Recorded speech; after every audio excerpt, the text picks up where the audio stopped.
Sorry. పర్వాలేదు బాబు గారు. శ్రీరామ్, నువ్వు కూడా కూర్చో.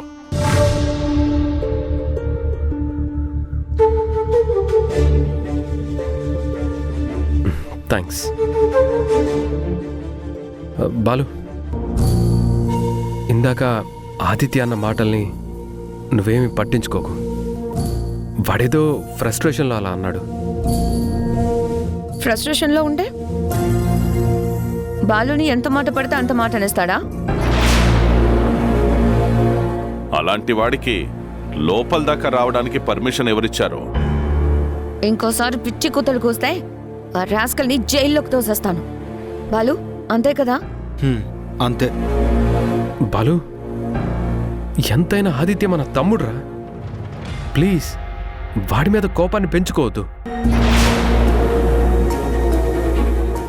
మిస్టర్ శ్రీరామ్, ఎవరిని ఎలా డీల్ చేయాలో మాకు బాగా తెలుసు.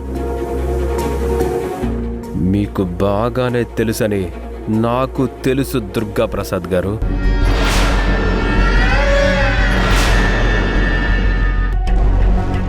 బాలు, నేను మళ్ళీ మాట్లాడతాను.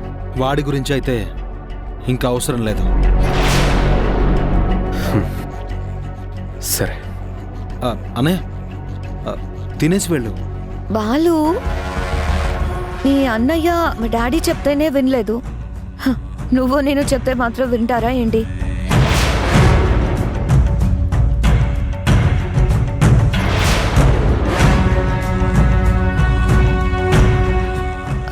బాబుగారు, సీతక్క మీకు కూడా ప్రేమగా భోజనం పంపించిందంట. బట్ అనుకోకుండా మా డాడీ వచ్చారు కదా,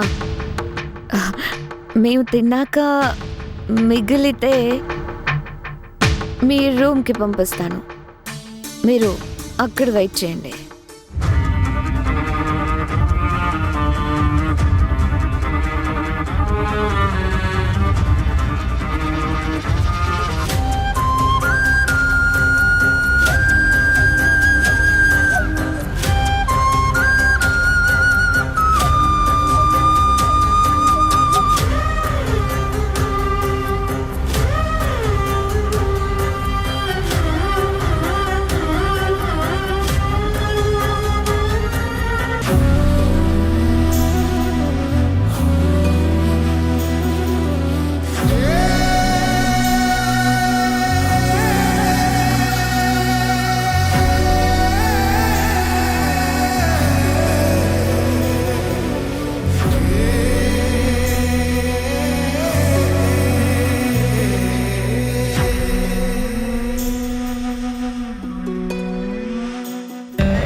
నాన్న పరిస్థితి చాలా సీరియస్గా ఉందని డాక్టర్లు చెప్పారు.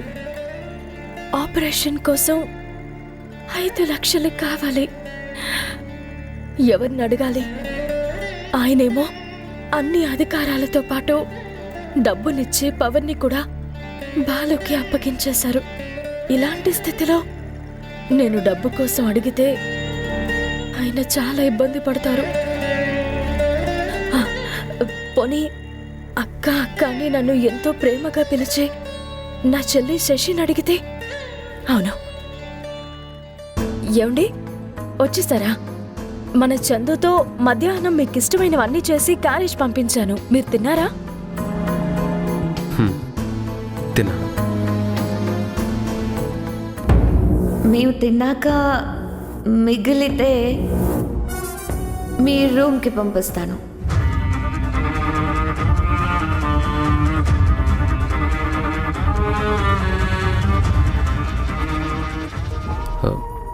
సీత, ఒక కప్ స్ట్రాంగ్ కాఫీ కావాలి, తెస్తావా? అయ్యో, తెస్తావా ఏంటండి? ఇప్పుడే తీసుకొస్తానాగండి.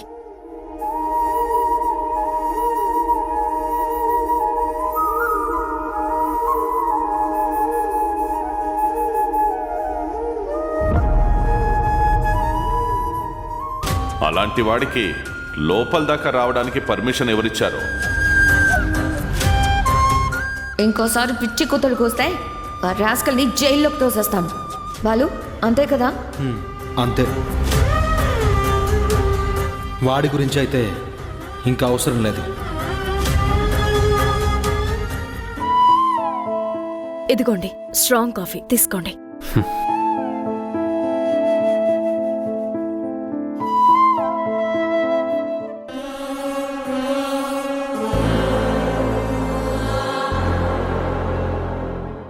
ఏంటి సీత, నీ చేత్తో కాఫీ పెడితే ఎంతో బాగుంటుంది, ఇవాళ ఇలా చేసావేంటి? అయ్యో మళ్ళీ తెస్తాను ఉండండి. సీత ఆగు.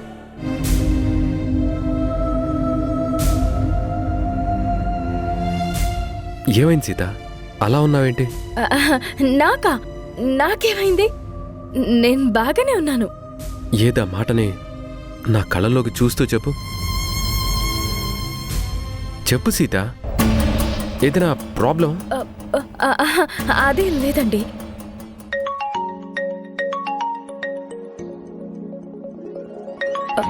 ఒక్క నిమిషం.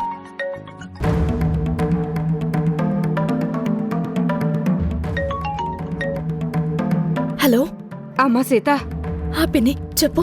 మీ నాన్న ఆపరేషన్ కోసం డబ్బు తెస్తానని వెళ్ళావు కదా, సర్దుబాటు అయిందా? లేదు పిన్ని. అయ్యో, ఇప్పుడు ఎలాగమ్మా? అదే నాకు అర్థం కావడం లేదు.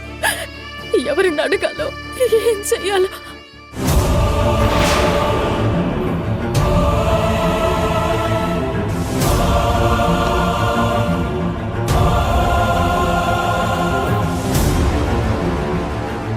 సీత, ఫోన్లో ఎవరు? మా పిన్ని. ఎవరిని అడగాలో అంటున్నావు? దేని గురించి? సీత, నా దగ్గర నువ్వేదో దాస్తున్నావు. ఏంటది?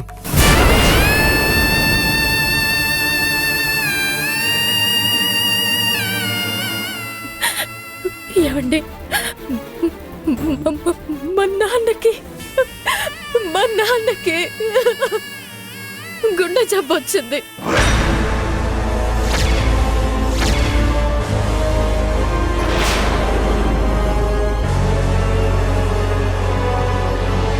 ట్వంటీ 24 అవర్స్లోగా ఆపరేషన్ చేయకపోతే మీ నాన్న ప్రాణాలకే ప్రమాదం.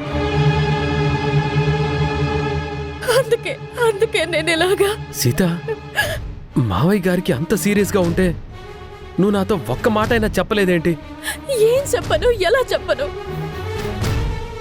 ఇంట్లోనూ ఆఫీస్లోనూ జరుగుతున్న గొడవలతోనే మీరు చాలా సతమతం అయిపోతున్నారు. అందుకని మావయ్య గారికి ప్రాణం మీదకొచ్చినా నాతో చెప్పకుండా నీలో నువ్వే బాధపడతావా?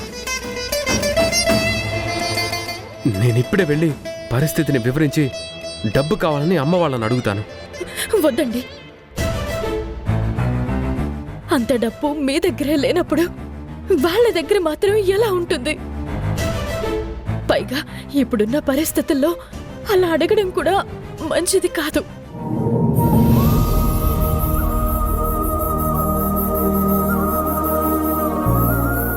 సీత, నువ్వేం టెన్షన్ పడకు. ఆపరేషన్కి కావాల్సిన డబ్బుని నేను నా ఫ్రెండ్స్ ఎవరినైనా అడిగి తీసుకొస్తాను.